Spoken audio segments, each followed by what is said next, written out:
এমন জীবন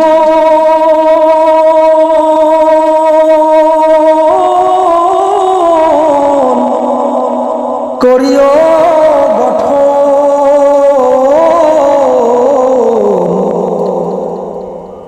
মরণে হাসিবে তুমি কাঁদিবে ভুবন, মরণে হাসিবে তুমি আর কাঁদিবে ভুবন। লাকিন এমন জীবন কভু করিও না গঠন,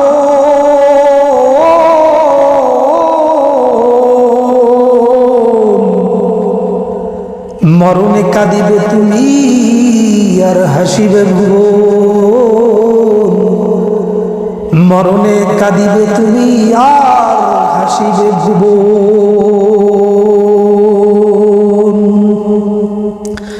এমন জীবন তুমি গঠন করে যাও, এমন জীবন তুমি গঠন করে কবরে তুমি সফর সঙ্গী হয়ে যাও, সফরে ভেসে যাও। মৃত্যুর পর মানুষ যেন তোমাকে স্মরণ রাখে, তোমার কথা শ্রবণ করার সঙ্গে সঙ্গে মানুষের চোখ দিয়ে যেন পানি বের হয়, আর সঙ্গে সঙ্গে তোমার জন্য মাগফিরাতের দোয়া করে মুসলমান।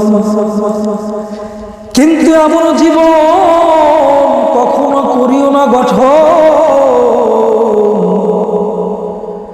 যে মরণে তুমি কাঁদবা দুনিয়ার মানুষ শুধু হাসবে,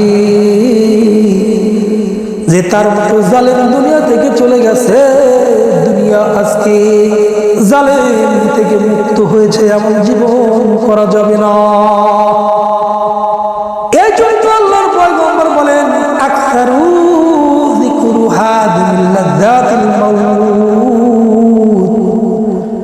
মৃত্যুর কথা তোমরা বেশি বেশি বেশি বেশি স্মরণ করবা, কেননা মৃত্যুর কথা যদি তুমি বেশি বেশি স্মরণ করো, ওই স্মরণ করেনেওয়ালা পালক কখনো গুনাহ করতে পারে না, কখনো জেনা করতে পারে না, কখনো চুরি করতে পারে না, কখনো বেপরদা নারীর দিকে তাকাইতে পারে না, কখনো বিক্রির মালের মধ্যে কম দিতে পারে না, মানুষকে ঠকাইতে পারে না, আমানতের খেয়ানত করতে পারে না, গীবত খেতে পারে না, বদদুয়া করতে পারে না।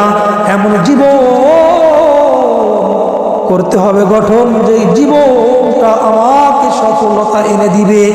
জোরে জোরে বলেন কথাগুলো ঠিক কিনা?